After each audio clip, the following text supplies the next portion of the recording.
잘 들리시나요? 네. 전국적으로 백신 접종이 상당히 많이 이루어졌습니다. 그래서 많은 변화가 있는 것 같고요. 또 7월 달에는 새로운 백신이 대량으로 해외에서 한국으로 이렇게 들어올 수 있도록 이렇게 계획이 되어 있는 것 같습니다. 그래서 맞으실 수 있는 분들은 좀 백신을 미리 잘 맞으시길 바라고요. 특히 작년에 어르신들 가운데는 이미 백신을 맞으신 분들이 상당수가 됩니다. 그래서 조금 이제 과거와는 다른 분위기로 좀 변화가 있을 것 같아요. 이 집합 규정에 관한 어떤 그런 제한사항 이런 것들도 좀 많이 달라질 수 있을 것 같고 당분간은 어느 정도는 유지되겠지만 연말쯤에 가서는 이제 확연하게 모든 것들이 좀 달라지지 않을까 이렇게 생각하고 올해는 이미 학예 수양회를 공주수양관에서 하지 못하기 때문에 온라인으로 이렇게 작년처럼 하도록 계획이 되어 있습니다. 아쉽지만 내년에는 꼭 직접 공주수양관에서 수양회를 할 수 있으면 좋겠다는 그런 바람이고요. 함께 기대감을 가지시고 기도해 주시면 좋겠습니다. 그리고 올해도 이제 수양회가 비록 온라인이지만 함께 전국이 연합하고 기도하는 가운데 수양회가 있습니다. 함께 열심히 전도하고 꼭 전할 수 있는 사람들에게 아쉬움을 감추고 전하지 않아서 후회하는 일이 없도록 이번에 함께 열심히 전도하는 수양회가 됐으면 좋겠습니다. 같이 잠깐 기도하시겠습니다. 우리를 언제나 변함없이 사랑하시는 거룩하신 하나님 아버지, 우리를 죄와 사망으로부터 구원하여 주셔서 하나님의 거룩한 자녀 삼아 주시고 우리를 거룩하고 의롭다 하셔서 깨끗하게 하시고 하나님 자녀로서 부끄러움 없이 하나님의 나라에 들어갈 수 있는 영광스러운 신분과 자격을 우리 모두에게 주신 것을 감사드립니다. 우리가 받아야 될 저주와 심판을 주 예수님께서 십자가 위에서 대신 받으심으로 그 보배로운 피를 흘리셔서 우리의 모든 죄를 깨끗이 씻어 주셨습니다. 그 크신 은혜를 저희들 늘 잊지 않고 기억하며 하나님 앞에 감사하는 삶을 살아갈 수 있도록 도와주시고 이제 우리 가운데 한 사람도 주님의 그 큰 은혜를 믿는 사람들 중에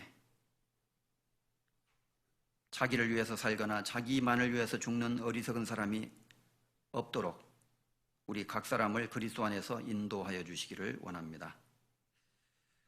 길고 힘든 코로나로 인해서 많은 사람이 또 힘을 잃고 또 영혼의 어려움을 겪고 있습니다. 하나님 말씀으로 우리에게 힘을 주시고 능력을 주시며 이 어려움을 잘 이기고 극복하고 승리하는 삶을 살아갈 수 있도록 도와주시고 또 무엇보다도 그리스도인으로서 우리가 가지고 있는 복음 전파의 사명을 잊지 않고 하나님의 말씀을 힘을 내어서 열심으로 전할 수 있도록 우리에게 열심을 주시기를 간절히 기도드립니다.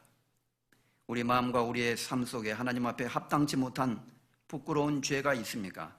그 모든 것들을 말씀 가운데 드러내어 주시고 또 깨끗게 하여 주시고 하나님 앞에 더욱 올바르게 저희들 살아갈 수 있도록 인도해 주시기를 간절히 원합니다.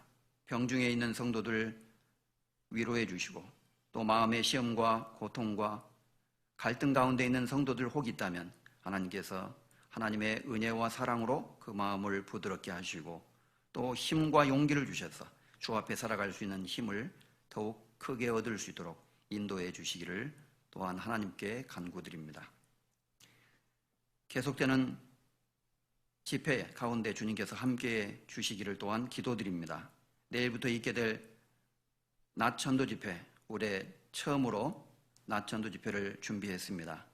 말씀을 간절히 사모하는 마음으로 듣는 영혼들을 예비시켜 주시고 또 형제자매들 열심으로 복음을 전해서 우리 주변에 이루어져 있는 영혼들에게 아쉬움 없이 하나님의 말씀을 전할 수 있도록 우리에게 용기를 더욱 허락하여 주시기를 간구드립니다.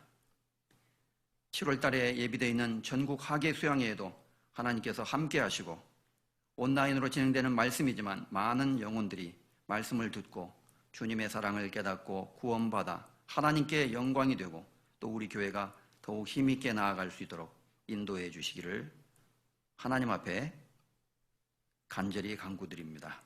오늘 또 필요한 말씀으로 우리의 영혼을 채워주시고 우리의 마음의 눈을 밝혀주시기를 원합니다.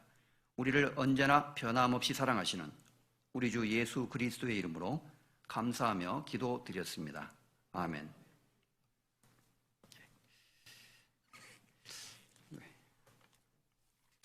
다 같이 먼저 신약성경 요한계시록 19장 6절 말씀을 찾겠습니다.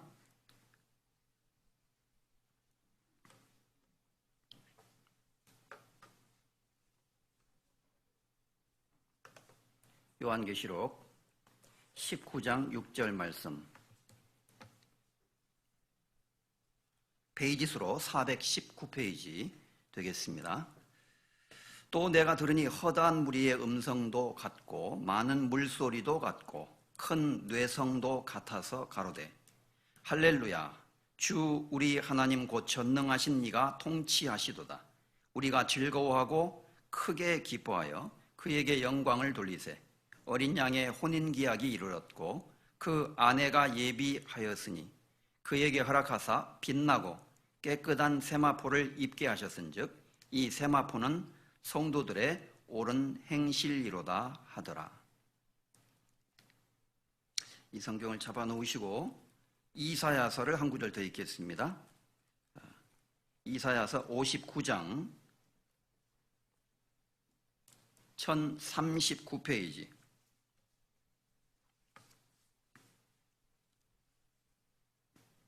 이사야서 59장 15절 15절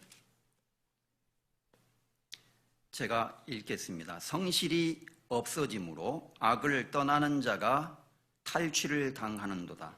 여호와께서 이를 감찰하시고 그 공평이 없은 것을 기뻐 아니하시고 사람이 없음을 보시며 중재자 없음을 이상히 여기셨으므로 자기 팔로 스스로 구원을 베푸시며 자기의 의를 스스로 의지하사 의로 호심경을 삼으시며 구원을 그 머리에 써서 투구를 삼으시며 보수로 속옷을 삼으시며 열심을 입어 겉옷을 삼으시고 그들의 행위대로 갚으시되 그 대적에게 분노하시며 그 원수에게 보응하시며 섬들에게 보복하실 것이라.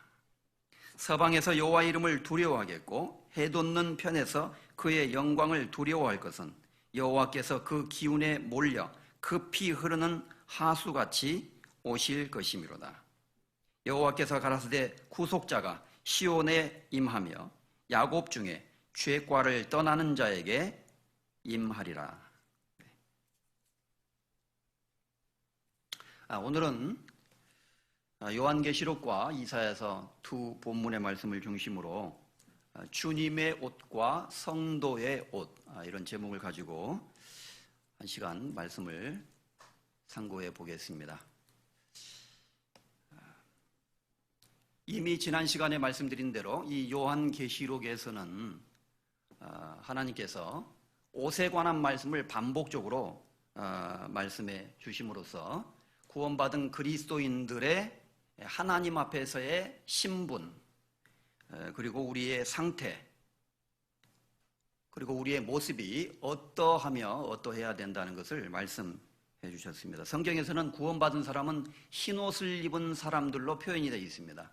원래 더러운 옷을 입고 있었던 탕자와 같은 죄인이었지만 그 옷을 벗겨주시고 깨끗한 흰 옷을, 구원의 옷을 하나님께서 우리에게 입혀주셔서 우리를 의롭다 하셨다는 것을 설명하고 있습니다. 그래서 흰 옷을 입은 사람들,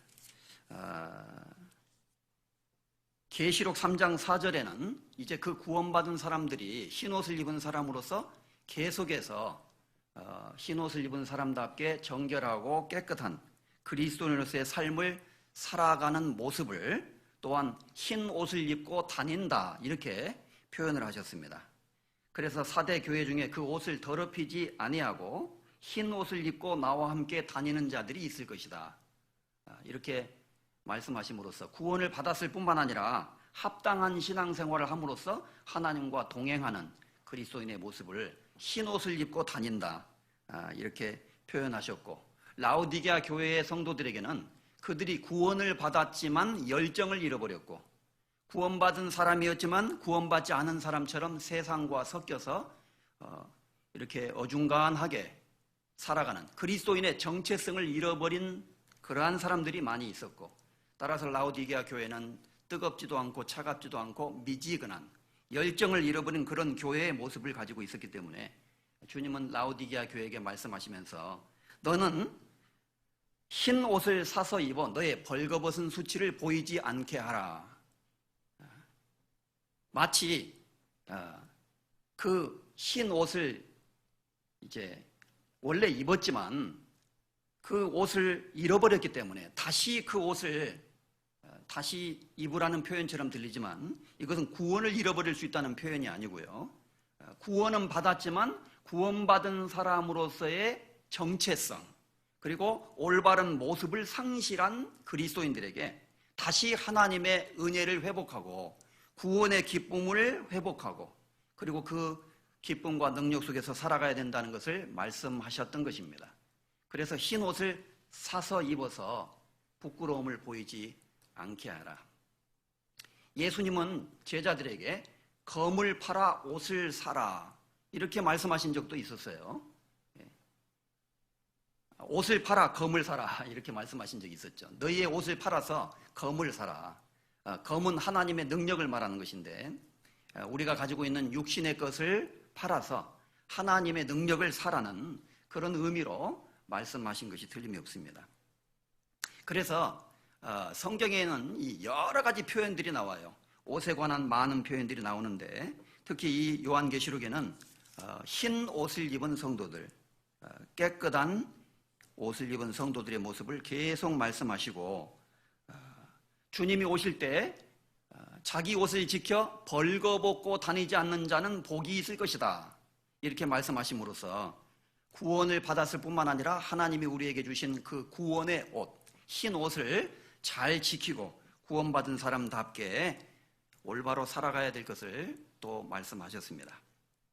여기 이제 요한계시록 19장은 예수님의 지상 재림의 모습이 나와 있는데 그 지상 재림의 모습 속에서 이제 하늘에 있는 구원받은 성도들, 이미 구원받아서 휴거되어서 하늘에 올라가 있는 요한계시록 7장에서 우리가 이미 배웠던 흰 옷을 입은 성도들의 모습이 다시 나타나면서 그 모습은 바로 그리스도의 신부의 모습으로 이렇게 비유되어서 설명이 되고 있습니다.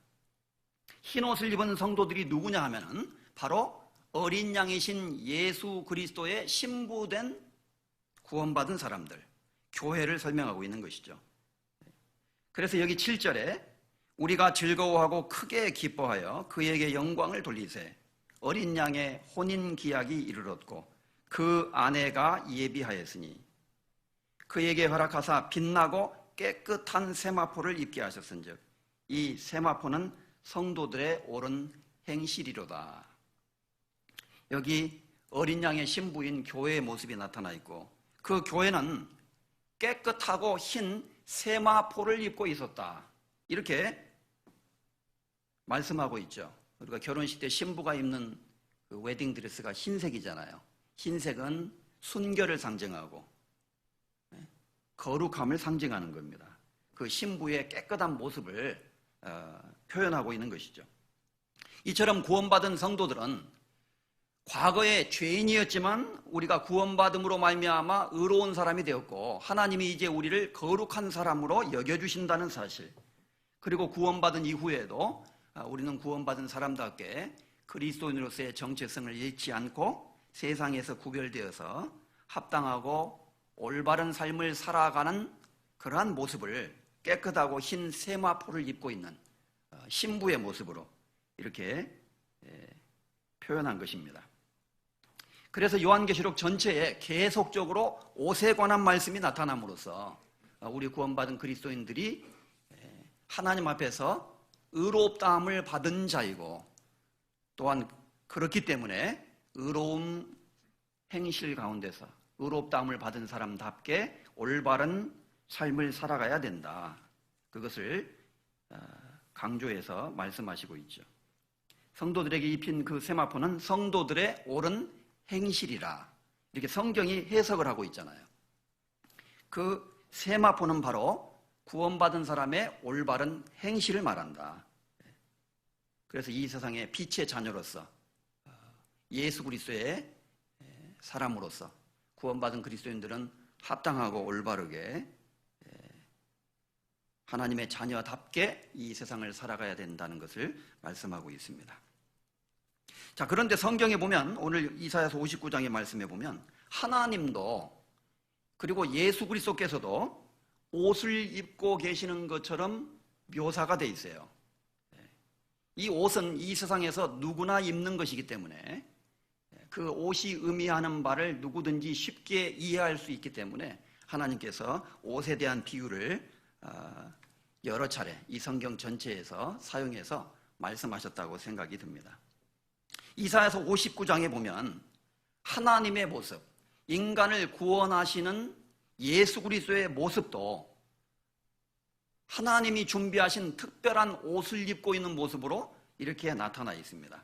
바로 이 그리스도의 모습은 어떤 모습일까요? 여기 그리스도가 입고 있는 옷이 있고, 그리고 이미 우리가 요한계시록에서 살펴본 것처럼 성도들이 입고 있는 옷이 있죠. 이사야서 59장 15절 오늘 본문 말씀을 잠깐 보겠습니다.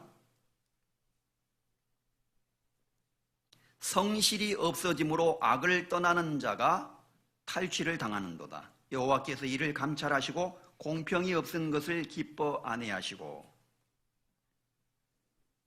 사람이 없음을 보시며 중재자 없음을 이상히 여기셨으므로 자기 팔로 스스로 구원을 베푸시며 자기의 의를 스스로 의지하사. 자, 이 지금 무슨 말씀을 하나님께서 우리에게 하시고 있을까요? 이사야서 59장의 이 말씀은 그리스도께서 죄인들을 구원하시기 위해서 십자가 위에서 하신 일, 인간의 역사 속에 하나님께서 개입하셔서 죄인들을 구원하시는 구원의 역사를 하신 일을 이제 설명을 하고 있는 겁니다. 하나님이 구원의 역사를 십자가를 통해서 이루실 수밖에 없었던 이유는 무엇이었느냐? 그 이유는 이 세상에 죄가 너무 많았기 때문이다. 그래서 성실이 없어짐으로 악을 떠나는 자가 탈취를 당하는도다. 이 세상에서 악이 편만하고 죄를 짓지 않고 의롭게 살려고 하는 사람들도 억울하게 죄인들에 의해서 압제를 당한다든지 재산을 탈취를 당한다든지, 세상에는 참 부조리한 일이 너무 많잖아요. 우리가 신문의 사회면을 보면 온통 정말 엄청난 소식들입니다. 이렇게도 문제가 많을까? 이 세상의 모든 문제, 이 세상의 정치적인 문제, 사회적인 문제, 경제적인 문제, 그리고 우리의 가정의 문제, 개인적인 문제, 모든 문제의 근원은 인간이 가지고 있는 죄에 있다는 겁니다. 그래서 하나님이 이 세상을 보실 때 이렇게 쭉 세상을 보시니까 세상에는 성실이 없는 거예요. 죄인들이 살고 있는 죄악된 세상이기 때문에 성실이 없고 진실이 없었고 마귀가 역사하는 세상이었다는 겁니다. 그 이유는 뭐냐? 59장 1절에 여호와의 손이 짧아 구원치 못하심도 아니요 귀가 둔하여 듣지 못하심도 아니라 오직 너희 죄악이 너희와 하나님 사이를 내었고 너희 죄악이 그 얼굴을 가리워서 그를 너희의 기도를 듣지 않으시게 하고 있기 때문이다. 인간과 하나님 사이에 죄의 장벽이 가로막혀 있다 라는 사실을 1절에서 쭉 얘기하고 있고, 지난 시간에 공부한 것처럼 그 죄 가운데 있는 인간이 예수 그리스도의 구원의 옷, 은혜로 말미암아 구원받는 구원의 옷을 입지 않고 자기의 의로 말미암아 자기의 열심으로 자기의 죄를 가리우려고 하는 어리석은 행동을 하고 있다. 그 짠 것으로는 옷을 이룰 수 없을 것이고 그 행위로는 자기를 가리울 수 없을 것이다. 죄 가운데 있는 인간들이 자기 스스로 자기의 부끄러움을 가리우고 자기를 덮을 수가 있겠느냐. 그러니 이 세상에는 하나님과 인간 사이에 죄가 있고 그 죄가 모든 문제를 일으켜서 쉽게 말하면 세상을 아수라장으로 만들어 놓았기 때문에 인간 스스로는 해결할 수 있는 방법이 없었다는 거예요. 그래서 이제 하나님이 쉽게 말하면 행동을 취하지 않으면 안 되셨다는 겁니다. 어떤 행동을 취하셨느냐?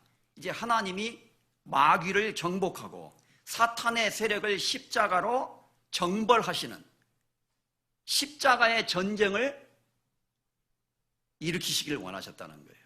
그래서 이제 예수님의 여기의 모습은 그냥 옷이 아니라 무장한 장수의 모습이에요. 장수가 무장한 갑옷을 입고 나타나듯이 이제 하나님께서 옷을 입고 나타나신 겁니다. 그래서 15절에 성실이 없어짐으로 악을 떠나는 자가 탈취를 당하는도다. 여호와께서 이를 감찰하시고 이 세상에 악이 많은 것을 이렇게 감찰하시고 그 공평이 없은 것을 기뻐 안 해하시고 이 세상에 공의가 없잖아요. 죄가 있기 때문에 공평이 없지 않습니까? 그것을 보시고 마음에 기뻐하지 않으셨다. 슬퍼하셨다. 그래서 사람이 없음을 보시며 중재자 없음을 이상히 여기셨으므로 자기 팔로 스스로 구원을 베푸시고 자기의 의를 스스로 의지해서 인간을 구원하신 일을 하셨다. 이 세상에 공평이 사라지고 죄가 있고 엄청난 문제가 있는데 그것을 누가 해결할 거냐? 하나님만이 해결하실 수 있는 장본인이셨다는 겁니다. 그래서 여호와께서 이를 감찰하시면서 사람이 없음을 보시고, 사람이 없다는 말이 무슨 뜻이에요? 요즘에 일할 사람이 없어. 우리 회사에 일할 사람이. 우리 회사를 위해서 일해줄 사람을 찾기가 참 힘들어. 무슨 뜻이에요? 저 길거리에 사람이 없다는 말이 아닙니다. 사장님이 원하는 사람이 없다는 말이잖아요. 필요한 사람이 없다는 뜻입니다.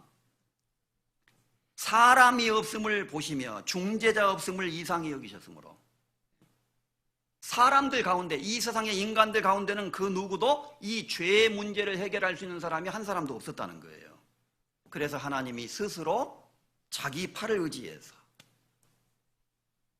예수 그리스도야말로 하나님의 팔이라고 비유될 수가 있는 겁니다. 그래서 이사야서 53장 1절에 우리의 전한 것을 누가 믿었느냐? 여호와의 팔이 네게 나타났느냐? 예수님이 이 세상에 오실 것을 말씀하시면서 여호와의 팔이 우리에게 나타났다. 예수님을 말하는 거예요. 그래서 하나님께서 중재자 없음을 이상히 여기셨으므로 자기 팔로 스스로 구원을 베푸시고 자기의 의를 스스로 의지하사, 인간들에게 의로움을 기대할 수 없었기 때문에 하나님의 의를 의지해서 그 하나님의 의로 인간들을 용서하시고 구원하셔서 그들을 의롭다 하시는 의의 겉옷, 구원의 옷으로 내게 입히시고 의의 겉옷으로 내게 더하심이 그랬잖아요.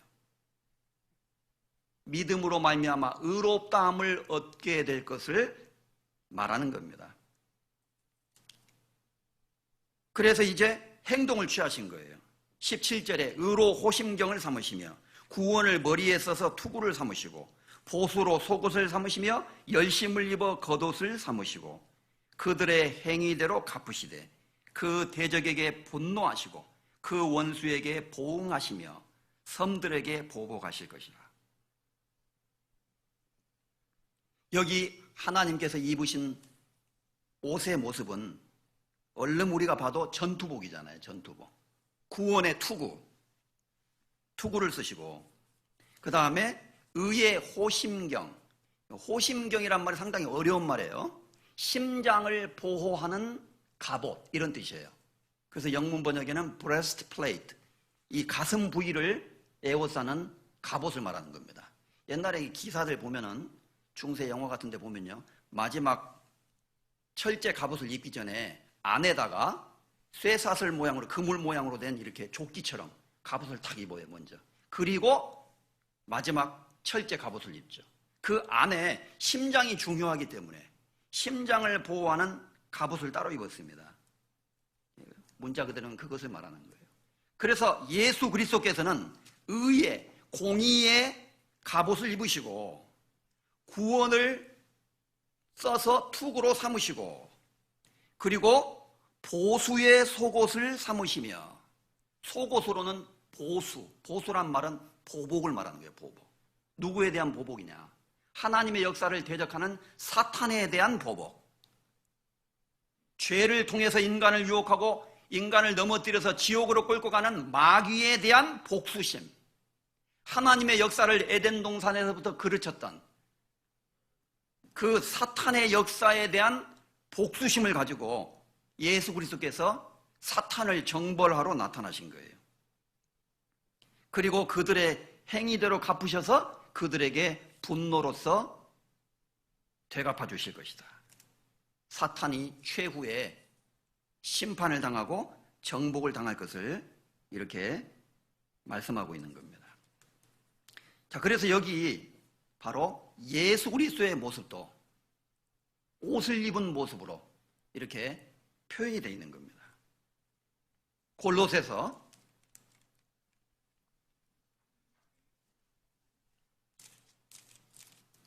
'신약성경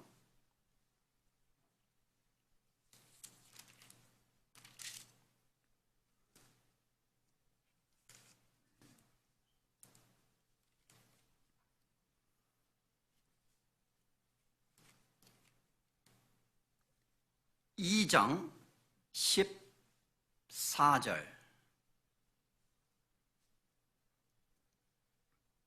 골로새서 2장 14절 326페이지 같이 큰 소리로 낭독하겠습니다. 우리를 거스리고 우리를 대적하는 의문에 쓴 증서를 도말하시고 제하여 버리사 십자가에 못 박으시고 정사와 권세를 벗어버려 밝히 드러내시고 십자가로 승리하셨느니라. 자, 한번 따라서 보겠습니다. 십자가로 승리하셨느니라. 지금 이 세상은 하나님과 사탄의 역사가 충돌하는 전쟁터라는 것을 말씀드렸습니다. 그것이 요한계시록의 아주 중요한 주제 중에 하나예요. 복음을 통해서 세상을 정복하시는 하나님의 역사와 그 복음의 역사를 대적하는 사탄의 역사가 지금 충돌하고 있는 거예요. 그래서 하나님께서 먼저 투구를 탁 쓰신 거예요. 구원의 투구를 쓰시고 의의 갑옷을 입으시고 완전 무장한 장수로서 나타나신 거예요, 이 세상에. 그리고 십자가 위에서 사탄과 혈투를 벌이신 겁니다. 여기 십자가 위에서 벌어진 일을 설명하고 있는 거예요. 그래서 13절에 보면 너희의 범죄와 무할례로 죽었던 너희를 하나님께서 그와 함께 너희를 살리셨다. 우리에게 모든 죄를 사하시고 그리고 우리에게 우리를 거스리고 우리를 대적하는 의문에 쓴 증서를 도말해 버리셨다. 이 의문에 쓴 증서라는 것은 율법을 말하는 거예요. 직접적으로는. 그리고 그 율법은 우리에게 죄인이라고 말하고 있잖아요. 율법 앞에 선 우리는 죄인일 수밖에 없는 겁니다. 그래서 하나님 앞에 율법을 지키려 하다가 우리는 죄인으로 나타나게 되는 거죠. 의문에 쓴 증서를 도말했다는 말은 이제 예수 그리스도는 율법의 마침이 되신 분이기 때문에 의문에 쓴 증서, 하나님 앞에서 죄인인 우리의 죄인의 상태를 쉽게 말하면 완전히 없애버린 거예요. 옛날에 이제 노비문서라는 게 있었잖아요.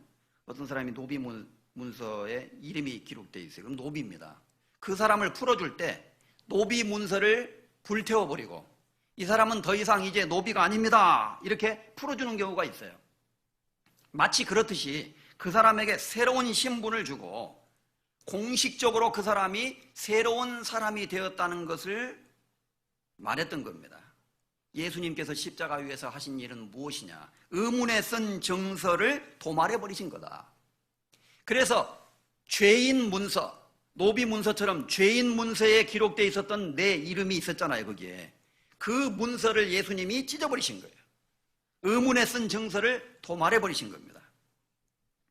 그리고 제하여 버리사 십자가에 못 박으시고 정사와 권세를 벗어버려 밝히 드러내시고 십자가로 승리하셨느니라.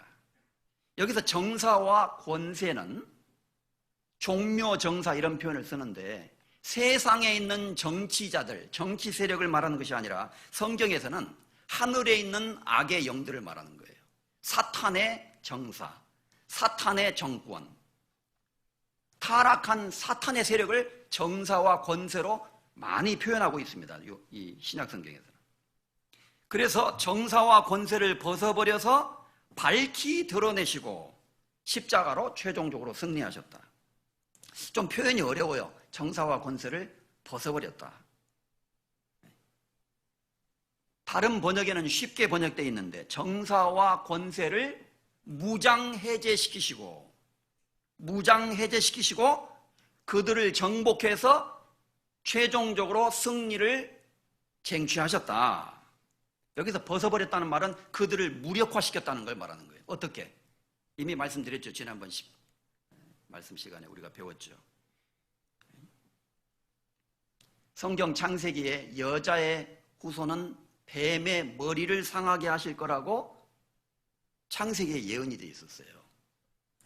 뱀은 여자의 후손의 발꿈치를 상하게 할 것이지만 여자의 후손이신 예수님은 뱀의 머리를 상하게 하실 것이다. 그래서 십자가 위에서는 어떤 일이 벌어졌습니까? 마귀가 예수님을 십자가에 못 박은 거예요. 그리고 마귀는 소리쳤습니다. 야, 이제 이겼다. 그런데 사실은 그것은 그리스도의 발꿈치에 상처를 낸 것에 지나지 않았다는 거예요. 왜냐하면 예수님은 사흘 만에 부활하실 것이기 때문에. 예수님은 십자가에 죽으신 것처럼 보였지만 그것을 통해서 죄를 사해 주셨고 우리의 구원의 길을 열어주셨잖아요. 그러니까 결과적으로는 그리스도는 마귀의 심장에 비수를 꽂아버린 겁니다. 마귀는 예수님의 손과 발에 자그마한 못을 받고 자기가 이겼다고 생각했지만 그건 착각이었어요. 예수님은 마귀의 심장에다가 칼을 꽂아버린 거예요. 십자가로 승리하셨느니라. 그때 마귀는 사실상 무장해제돼 버린 겁니다. 우리가 전쟁 영화 같은 데 보면은 아군이 적군을 전부 다 생포하고 총기 다 내려놔 얘기하잖아요. 그러면은 총 내리고 항복하잖아요. 마귀가 지금 아무리 꿈틀거리지만 무장해제된 상태의 군인에 지나지 않습니다. 이제 그 최후는 얼마 남지 않았다는 거예요. 그래서 이처럼 이 이사야서 59장에는 그리스도께서 갑옷을 입으시고 전쟁에 참전하셔서 사탄의 역사를 괴멸하시는, 그리고 구원을 완성하시는 모습을 보여주고 있고, 이 모습은 에베소서에 이렇게 설명되어 있죠. 에베소서 6장 10절.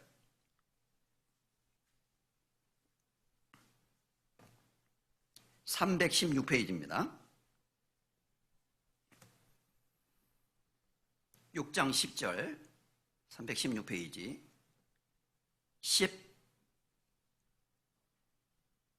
10절부터 17절까지 좀 긴 성경입니다.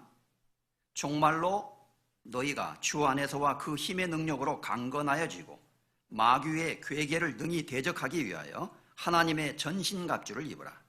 우리의 씨름은 혈과 육에 대한 것이 아니요 정사와 권세와 이 어두움의 세상 주관자들과 하늘에 있는 악의 영들에게 대함이라. 사탄의 세력을 말하죠.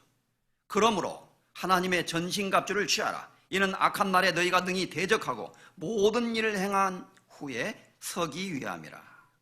14절에서 17절까지는 같이 읽겠습니다.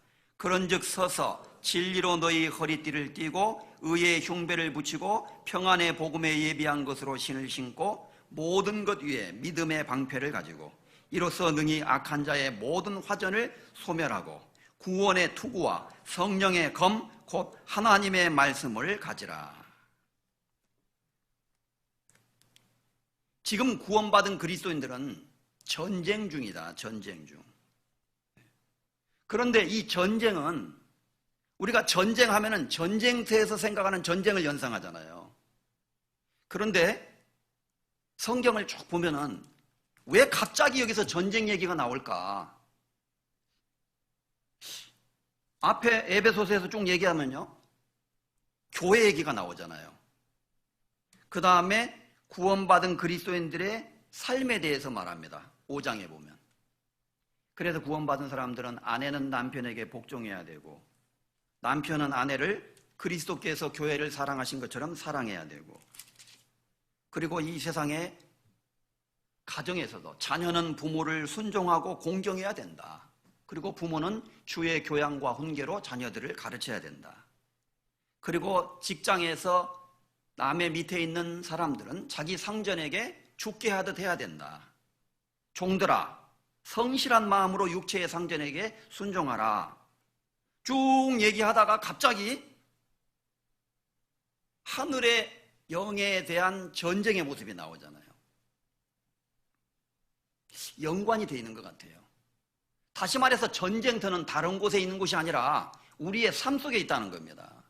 매일매일의 삶 속에서 내 육신의 소욕과 하나님의 성령의 소욕이 싸우고 있잖아요. 먼저 내 마음속이 전쟁터예요.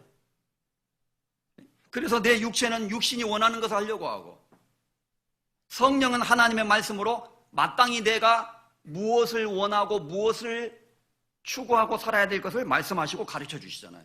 두 가지가 싸우고 있는 거예요. 그리고 그것을 실천하는 곳이 우리의 삶이잖아요. 그런데 잘 안 되는 겁니다, 그게.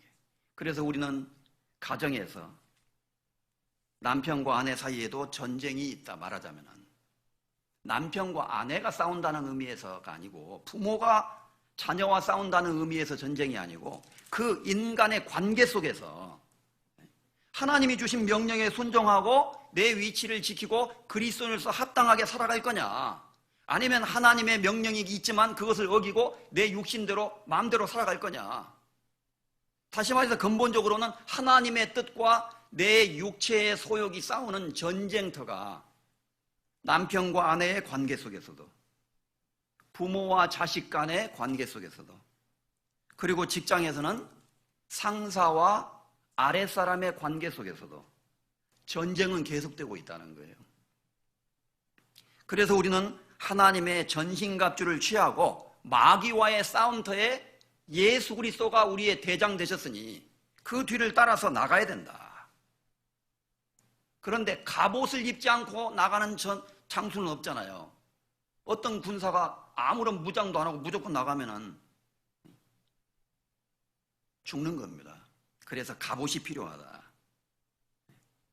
그래서 이사야서에 보면 하나님께서 구원의 투구를 입고 계시고, 그리고 의의 호심경, 갑옷을 입고 계시는 것처럼 구원받은 그리스도인들도 같은 모습으로 전투에 임해야 된다.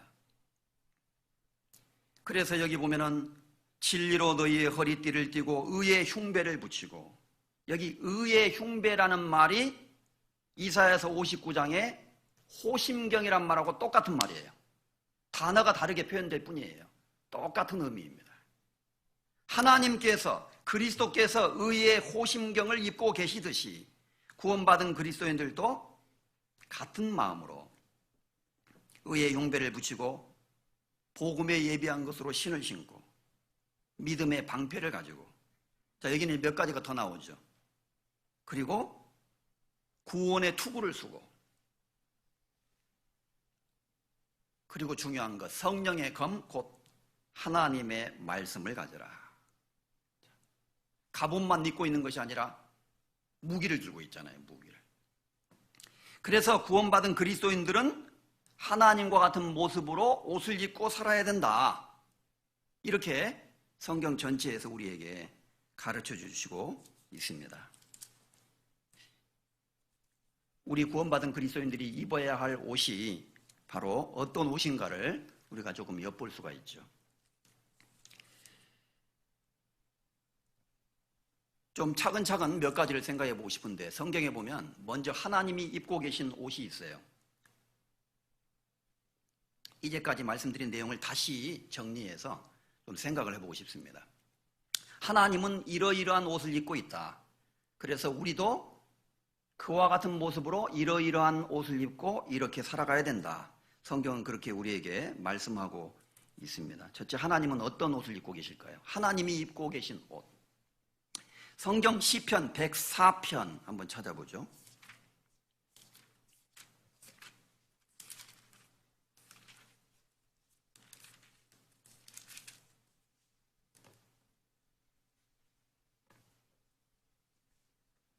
(1절) (2절)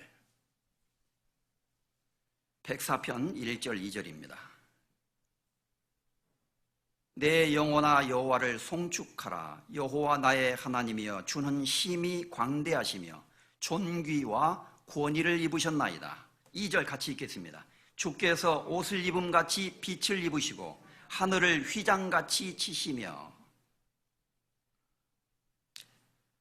여기 하나님이 입고 계신 옷이 있어요. 먼저 하나님은 옷을 입고 계신 것처럼 빛을 입고 계신다. 참 특이한 표현이죠. 하나님의 신성과 하나님의 거룩하심과 존귀하심을 빛을 입고 있다고 표현한 거예요.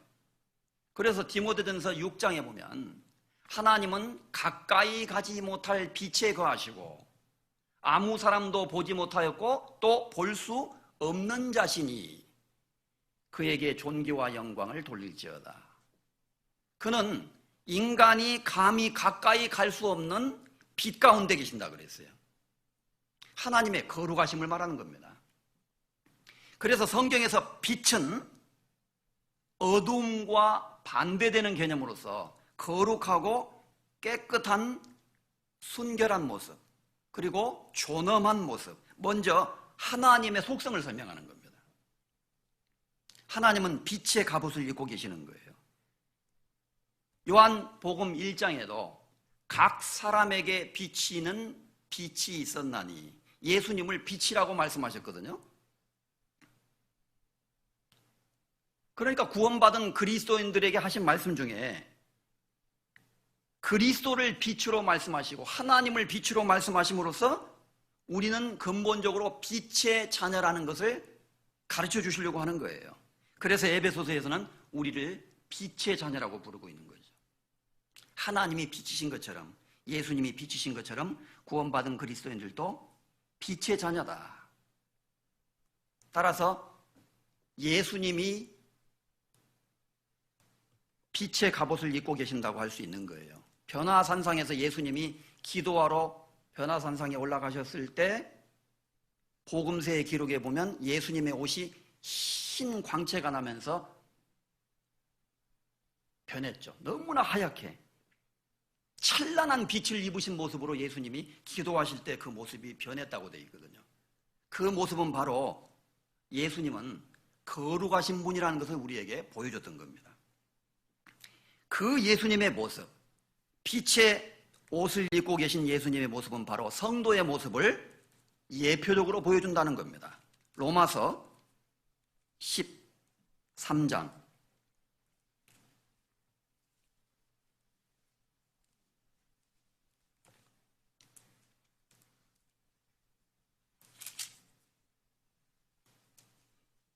12절에서 14절까지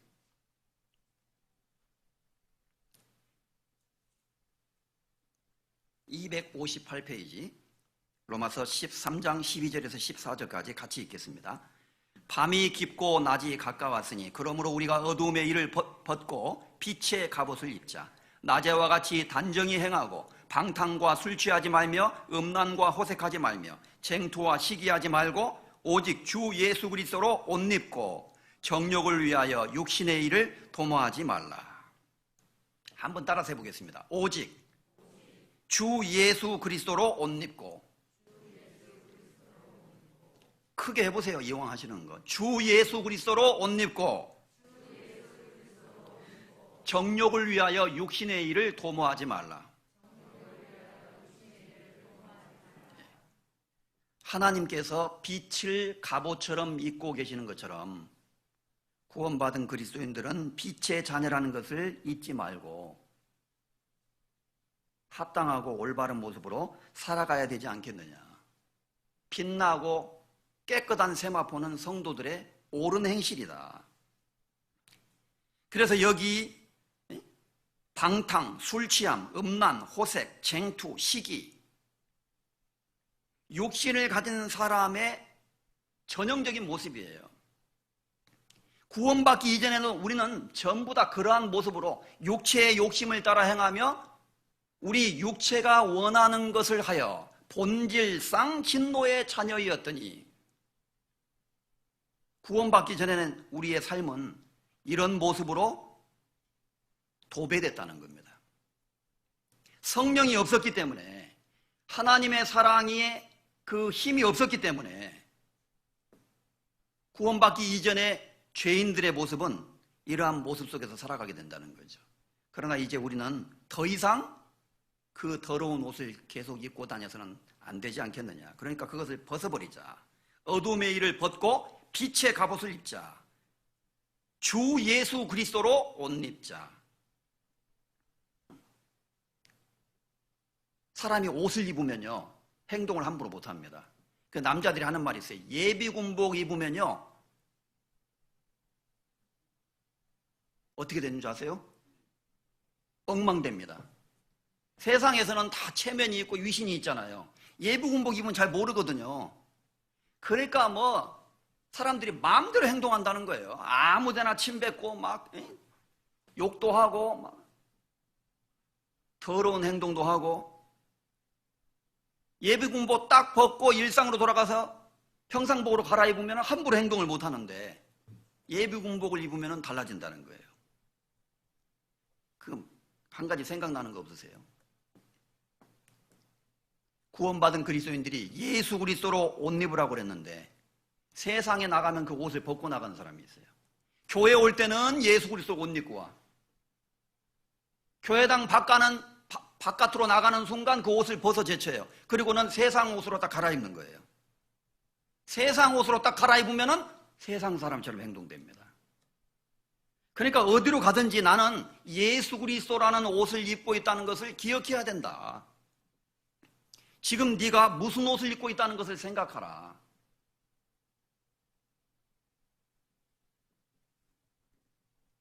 어두움의 일을 벗고 빛의 갑옷을 입자. 그리스도로 옷 입었다는 사실을 기억하라는 거예요. 골로새서 3장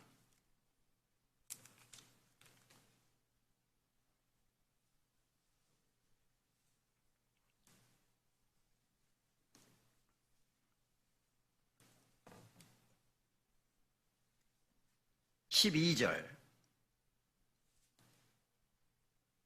14절까지 327페이지 골로새 3장 12절에서 14절까지 같이 읽겠습니다. 그러므로 너희는 하나님의 택하신 거룩하고 사랑하신 자처럼 긍휼과 자비와 겸손과 온유와 오래 참음을 옷 입고 누가 네게 혐의가 있거든 서로 용납하여 피차 용서하되 주께서 너희를 용서하신 것과 같이 너희도 그리하고 이 모든 것 위에 사랑을 더하라. 이는 온전하게 매는 띠니라. 여기도 비유를 이렇게 한 겁니다. 마치 옷을 입듯이. 그러므로 형제들이여, 여러분은 하나님이 택하신 거룩하고 사랑하신 자처럼 긍휼의 옷과 자비의 옷과 겸손과 온유와 오래 참음의 옷을 입으십시오. 누가 네게 혐의가 있거든 악으로 악을 대하지 말고 피차 용서하고 주님께서 여러분을 용서하신 것처럼 여러분도 용서하실 수 없겠습니까? 쉽게 말하면 이렇게 묻는 거잖아요. 그리고 이 모든 것 위에 사랑을 더해 보십시오. 이것은 온전하게 매는 띠가 될 겁니다. 온전하게 매는 띠니라. 하나님과의 나 사이의 관계를 유지해주는 끈이 되고 나와 또 다른 가족들 사이의 끈이 되고 성도와 성도들 사이에 관계가 끊어지지 않고 유지되도록 해주는 끈이 된다는 거예요. 옷을 입으면 우리가 함부로 행동 못 하잖아요. 그렇죠? 남자들은 이제 회사에 나가거나 또 어떤 공식적인 자리에 양복을 입고 이렇게 오지 않습니까? 그러면요, 넥타이는 귀찮아요. 귀찮다고 해서 제가 넥타이 딱 풀어 제치고 그냥 설교하면 어떨까요? 편하겠죠. 그런데 어떤 자리에서는 벗고 싶어도 참아야 돼요. 결혼식장에 갔는데 난 구두 답답해. 난 오늘 슬리퍼 신고 가야 되겠다. 결혼식장에 슬리퍼 신고 갈 수가 없잖아요. 어떤 자리에는 꼭 필요한 옷을 입고 가야 되고 불편하고 답답해도 그걸 입고 있어야 돼요. 그래서 구원받은 그리스도인들은 하나님이 우리에게 입혀주신 옷이 있다. 그 옷을 함부로 벗을 수 있겠느냐? 왜 옷을 갈아입고 변장하려고 그래요? 세상에 나가서는 세상 사람처럼, 교회 와서는 그리스도인처럼 옷을 갈아입으면 안 된다는 겁니다. 그리고 더 나아가서 예수님처럼 겸손과 온유와 오래 참음과 긍휼의 옷을 입고, 그것을 옷 입고 그랬잖아요. 옷 입고라는 말은 유지해야 된다 그 말이에요. 우리가 옷을 입고 그것을 벗지 않고 유지하듯이. 그리고 누가 누구에게 혐의가 있거든 주님께서 너희를 용서하신 것처럼 너희도 용서하라. 난 그 사람은 죽어도 용서 못해. 난 무덤에 내려가는 그날까지 그 사람도 아니에요. 그 인, 기역, 니은이죠. 그 인, 누구는 용서 못해. 그런 표현을 하잖아요. 구원받은 그리스도인들은 그런 나쁜 마음을 버려야 된다. 내가 지옥 갈 상태에 있을 때 하나님이 나를 불쌍히 여겨주시고 긍휼히 여겨주셨기 때문에 내가 구원받은 거 아니냐. 그리스도께서 너희를 용서하신 것처럼 너희도 그렇게 용서해 와라. 그래서 구원받은 그리스도인들은 예수 그리스도로 옷 입었다. 에베소 4장 21절에는 썩어져가는 구습을 쫓는 옛사람을 벗어버리고 오직 심령으로 새롭게 되어 성령의 능력으로 말미암아 우리 마음이 새롭게 되어서 하나님을 따라 의와 진리의 거룩함으로 지으심을 받은 새 사람을 입으라. 새 사람을 입으라. 새 사람을 마치 옷을 입듯이 이렇게 입으라고 말씀하셨잖아요. 그래서 그리스도가 옷을 입고 계신 그 모습은 성도들에게 본을 보여주신 거라는 겁니다.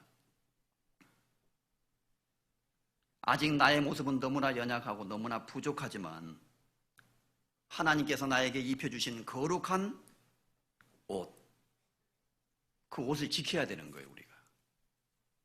그리고 그 옷을 입은 사람답게 함부로 행동하지 않고 살아야 된다는 겁니다. 흰 옷을 입고 있을 때 특히 뭘 제일 조심하죠? 흰 옷 입으면 아무 데나 못 앉아요. 그래서 특히 남자분들은요, 점심 때 식사할 때 흰 와이셔츠 입고 있잖아요. 그냥 국물 있는 음식 먹다가 나중에 거울 보면요, 여기저기 막 튀어있다고. 흰 옷은 굉장히 조심스러워요. 흰 옷 입고 난 아무 데나 털썩털썩 주저앉으면 안 돼요. 항상 깨끗하게 유지하려고 엄청 신경을 써야 된다는 겁니다. 그래서 식당에 가면은 꼭 앞치마를 이제 저 같은 경우는 요청해서 입죠. 그리고 넥타이는 가능하면 풀어서 호주머니에 넣은 다음에 이렇게 보호하는 본능이 있듯이 우리 구원받은 그리스도인들은 그렇게 해야 된다. 하나님께서 입고 계신 옷이 바로 거룩한 옷, 그리고 깨끗한 옷이라는 것을 알 수 있어요. 그리고 두 번째 한 가지 생각해 보면 또 예수님이 입고 계신 옷은 인간이라는 육체의 옷을 입고 계셨어요. 그래서 빌립보서 2장에 보면 그는 근본 하나님의 본체이시나 하나님과 원래 같은 동등한 분이셨지만 하나님과 동등히 여김을 받지 아니하셨다. 그는 하나님의 본체이시나 하나님과 동등히 여김을 받지 않으시고 오히려 자기를 비어 종의 형체를 가져 사람들과 같이 되셨고 사람의 모양으로 나타나셨음에 자기를 낮추시고 죽기까지 복종하셨으니 곧 십자가에 죽으심이라. 다시 말해서 거룩하신 하나님이 종의 형체를 입었다. 여기서 종은 인간을 말하는 거예요. 인간의 모습을 입고 이 세상에 오셨다. 예수님께서 육체를 입으신 것 자체가 육체의 옷을 입으셨다고 할 수 있는 거예요. 다만 그에게는 죄가 없었죠. 죄는 없으신 분입니다. 죄성은 없는 아담과 똑같은 육체라는 옷을 입으신 거예요. 33년 동안 그 옷을 입고 다니셨어요, 하나님이. 우리처럼 고생하고 많이 걸으면 피곤하고 굶으시면 굶주리고 잠을 못 주시면 너무 괴롭고 오래 걸으면 탈진하고 십자가 위에서 피를 흘리시면 목이 마르고 예수님은 우리와 똑같은 인간의 육체를 입으셨다. 이렇게 말할 수 있습니다. 그 육체를 입으신 예수님의 모습. 이 세상에 오셔서 더러운 마구간에서 태어나셨죠.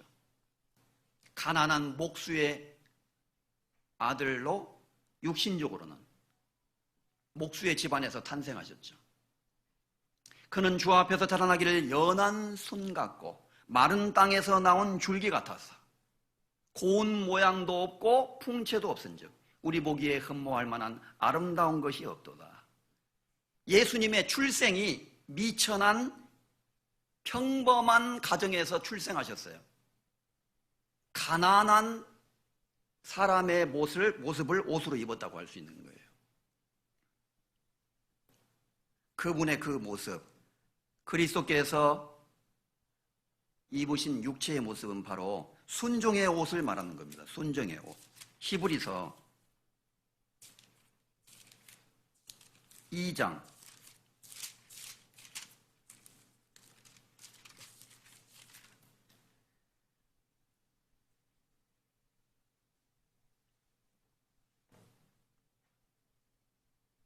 14절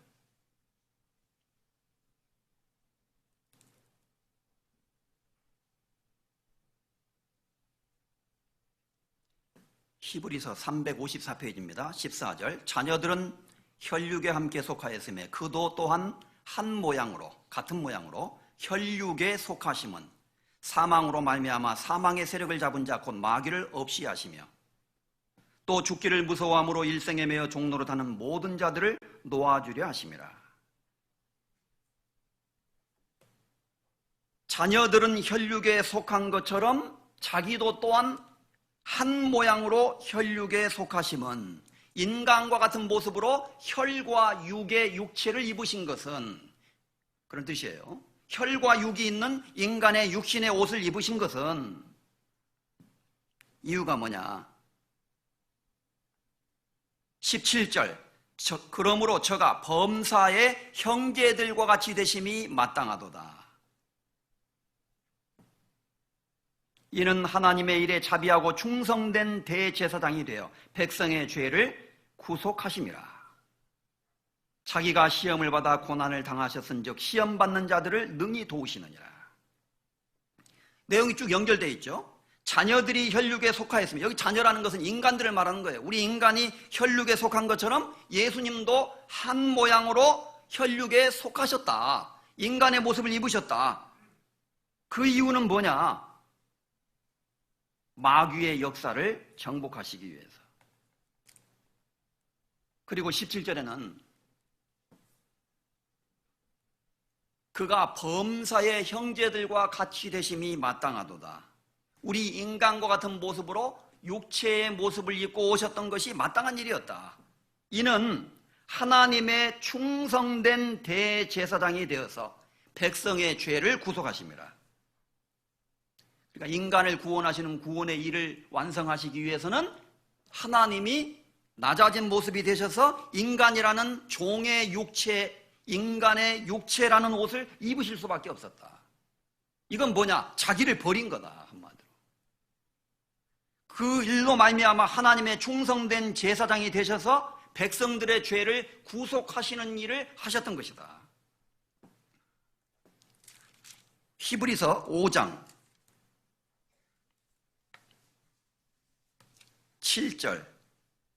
7절에서 9절입니다.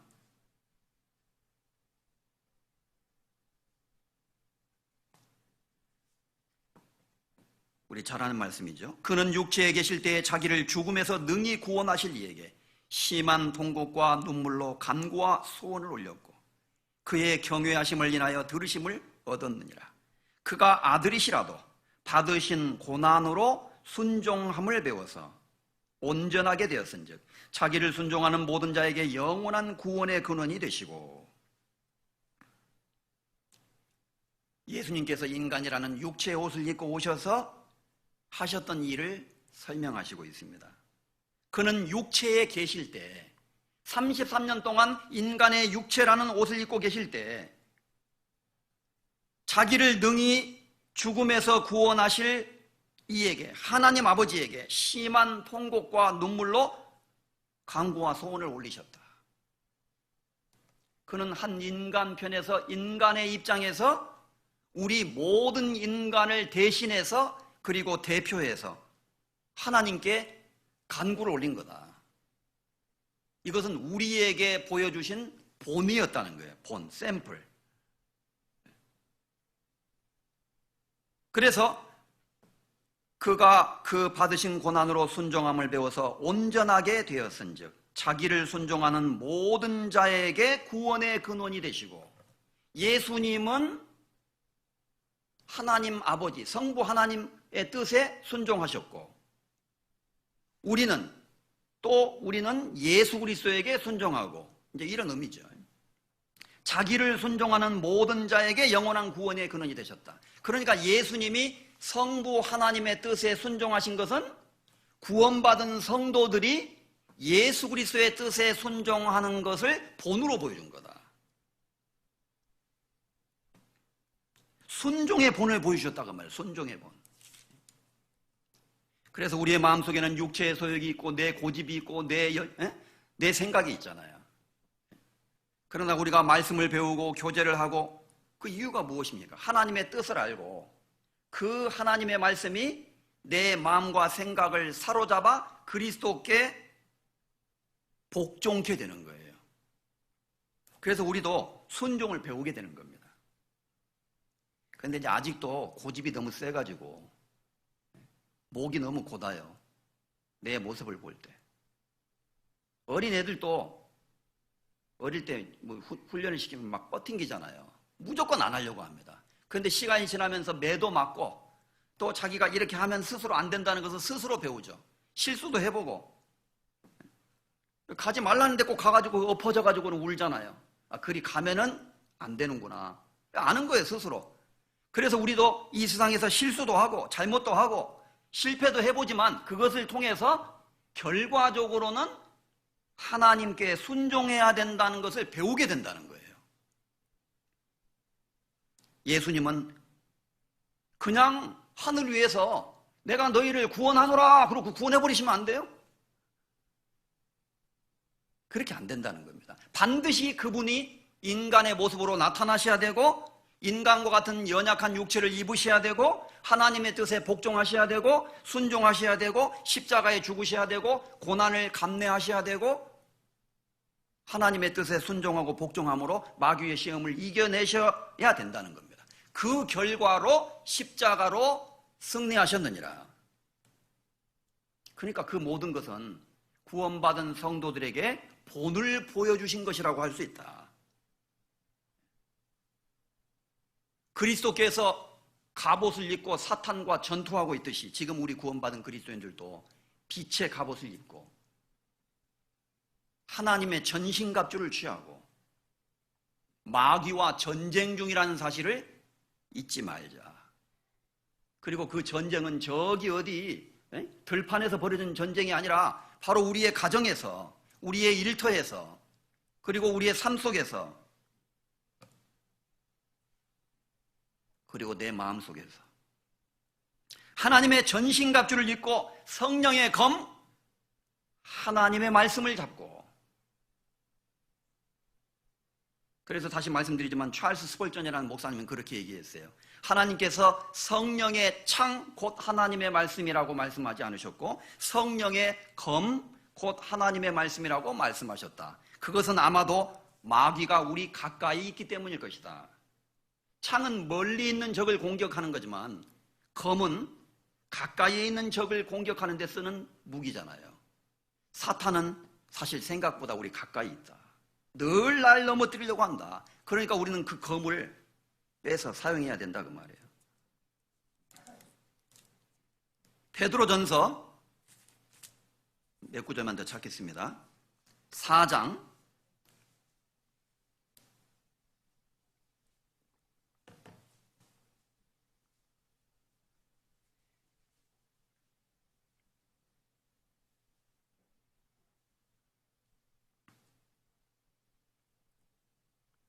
1절입니다. 베드로전서 4장 1절에서 2절까지 제가 읽겠습니다. 그리스도께서 이미 육체의 고난을 받으셨으니 너희도 같은 마음으로 갑옷을 삼으라. 이는 육체의 고난을 받은 자가 죄를 그쳤음이니 그 후로는 다시 사람의 정욕을 좇지 않고 오직 하나님의 뜻을 좇아 육체의 남은 때를 살게 하려 함이라.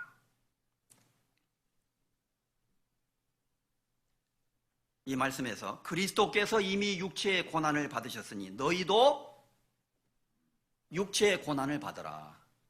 그런데 육체의 고난을 받으려면 먼저 마음 자세가 중요해요. 아, 난 고난 싫어요. 주님, 저는요 구원 받았으면 그걸로 땡큐 충분해요.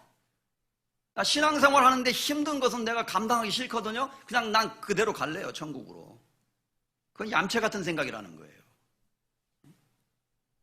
구원받으면 반드시 고난이 있습니다. 왜냐? 하나님의 뜻대로 순종하려고 하니까 마귀는 그걸 못하게 하잖아요.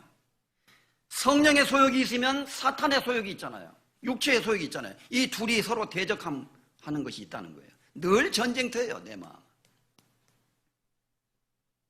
근데 어떤 구원받은 사람이 이렇게 말합니다. 아, 저는요 뭐 고난 그런 거 없어요. 항상 좋아요. 그냥 늘 기쁘고 늘 좋고 늘 편안해요. 그런데 그 사람은 그리스도인으로서 사는 삶은 거의 보이지도 않아요. 성경도 거의 안 읽어요. 가끔은 펼치죠. 어쩌다가 교회에 한번 오죠. 복음 전하는데 가끔 동참하죠. 대부분은 세상 사람처럼 살아가죠. 그런데 항상 기쁘고 즐겁고 해피하고 뭐 아무 문제 없대요. 별 고난도 없어요. 그게 자랑일까요? 아마 그 사람은 사탄하고 지금 동행하고 있기 때문일 거예요. 사탄하고 동행하고 있는 사람은 같은 방향으로 가고 있으니 구원받은 그리스도인들이 올바로 살아가면 반드시 사탄이 우리 길에 대적자로 서 있어요. 날 넘어뜨리려고 노리고 있거든요.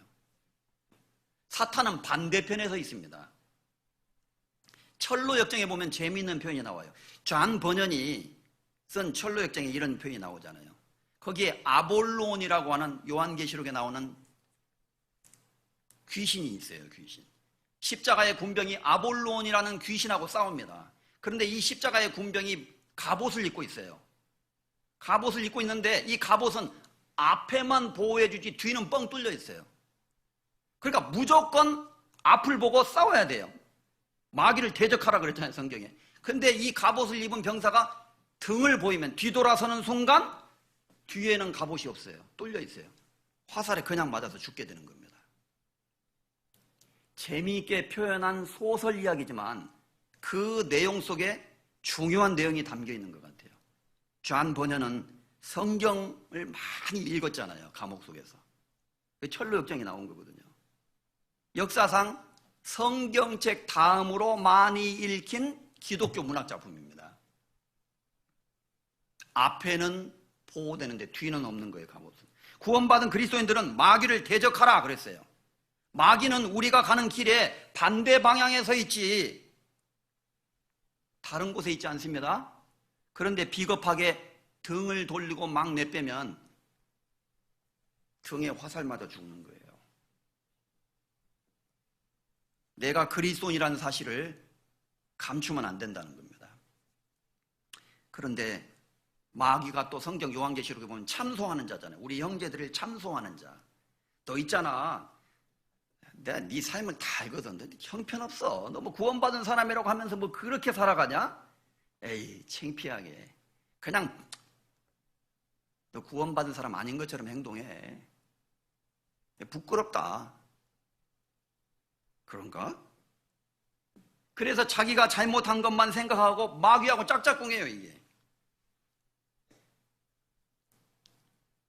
그래서 성경은 우리에게 말씀합니다. 만일 우리가 우리 죄를 자백하면 저는 미쁘시고 의로우사 우리 죄를 사하시며 모든 불의에서 우리를 깨끗게 하실 것이요.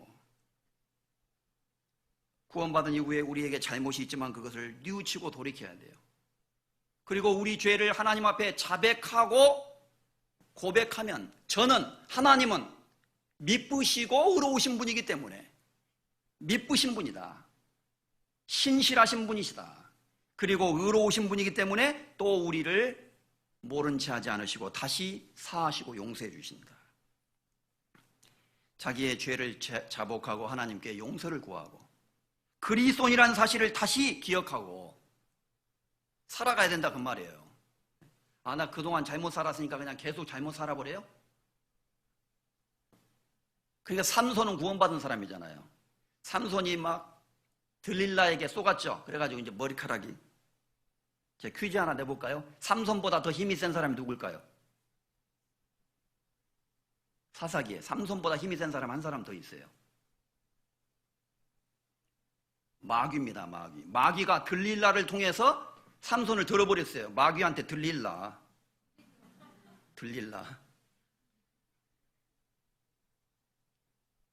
미인계를 통해서 육체의 욕심을 통해서 삼손이 영안이 어두워진 거예요. 그러니까 하나님의 사람으로서의 엄청난 능력이 있었는데 그걸 잃어버렸잖아요.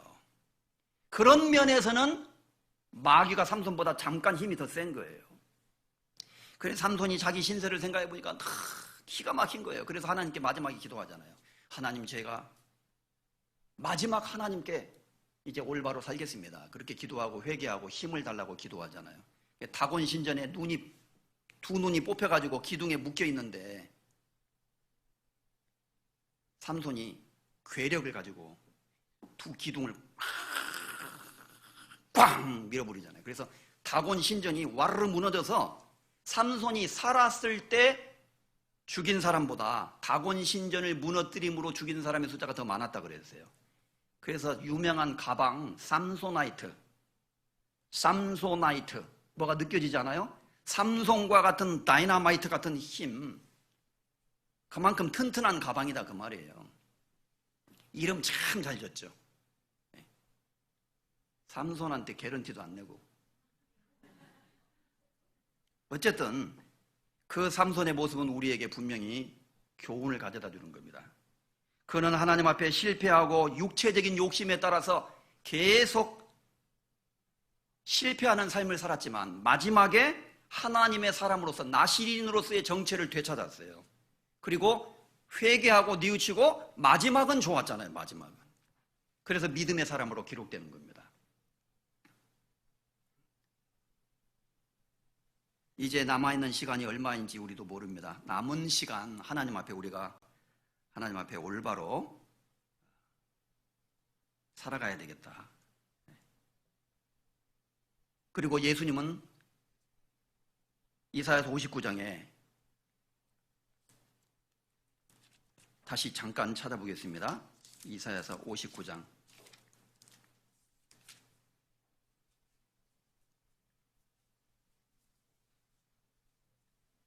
17절 의로 호심경을 삼으시며 구원을 그 머리에 써서 투구를 삼으시며 보수로 속옷을 삼으시며 열심을 입어 겉옷을 삼으시고. 여기 예수님이 입고 계신 옷이 열심의 옷입니다.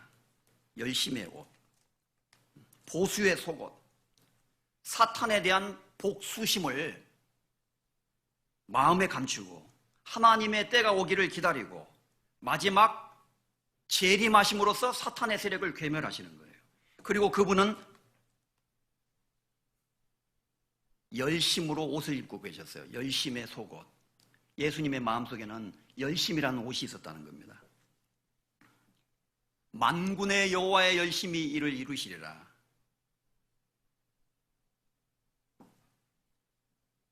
우리 구원받은 그리스도인에게도 이 옷이 필요한 것 같습니다. 베드로전서 4장 7절.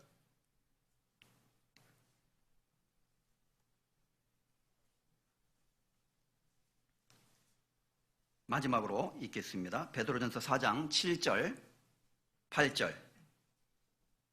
큰 소리로 같이 읽겠습니다. 만물의 마지막이 가까웠으니 그러므로 너희는 정신을 차리고 근신하여 기도하라. 무엇보다도 열심으로 서로 사랑할지니 사랑은 허다한 죄를 덮느니라. 로마서 12장 11절에 부지런하여 게으르지 말고 열심을 품고 주를 섬기라 그랬죠. 그래서 우리가 전도하는데도 더 열심을 내야 되고, 하나님께서 우리에게 주신 열심을 잃어버리지 말고 복음을 전해야 돼요. 용기를 가지고 입을 열어야 됩니다. 그리고 봉사하는데도 더 열심을 내야 되고, 교제에 참석하는데도 더 열심을 내야 되고, 코로나로 인해서 힘들고 어려운 상황에서도 더 열심을 냅시다. 그리고 이 말씀처럼 열심으로 서로 사랑할지니 사랑은 허다한 죄를 덮느니라. 서로 사랑하는데도 더 열심을 내도록 노력하라는 뜻입니다. 그리고 자신의 신앙이 식어졌다고 생각하면 라오디게아 교회에 주신 말씀처럼 열심을 내라, 회개하라 라고 주님이 말씀해 주셨죠.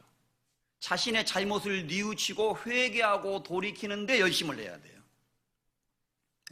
그 옷을 우리도 입고 내 마음속에서부터 하나님이 주신 열심으로 다시 힘을 얻어서 승리하는 삶을 살아갈 수 있기를 간절히 기도해야 되겠습니다. 삼손과 같이 승리하는 사람이 됩시다. 같이 기도하겠습니다.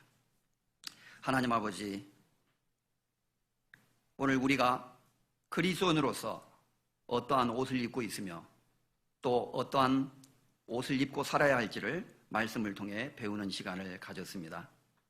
더러운 죄인이었던 우리를 구원해 주셔서 깨끗한 구원의 세마포 옷을 입혀주시고 그리스도로 옷 입게 하셔서 이 세상에서 하나님의 자녀로 살아가게 하심을 감사드립니다. 아직도 우리의 육체는 연약해서 날마다 넘어지고 또 하나님 앞에 실수하는 우리의 모습을 봅니다. 그러나 하나님, 우리에게 힘을 주시옵소서. 우리 앞에 대장 되신 주님을 뒤따라가며 십자가를 붙잡고 승리하는 삶을 살아갈 수 있도록 우리 각 사람의 생애를 주장해 주시기를 간절히 간구드립니다. 우리 마음에 빛의 갑옷을 입고 의의 흉배를 붙이고 하나님의 말씀에 검을 가지고 마귀를 대적하며 죄를 이기며 세상의 유혹을 극복하고 그리스도인으로서 담대하게 살아가는 저희들이 되도록 인도해 주옵소서. 우리 형제 자매들 한 사람 한 사람 주님께서 지켜주시고 또 우리가 늘 그리스도인으로서 하나님의 복음을 전하는 일에 어디로 가든지 힘써야 한다는 사실을 잊지 않고 살아갈 수 있도록 우리 마음을 일깨워 주시기를 간구드립니다. 모든 것을 하나님의 손에 의탁합니다. 우리 주 예수 그리스도의 귀한 이름으로 기도드렸습니다. 아멘.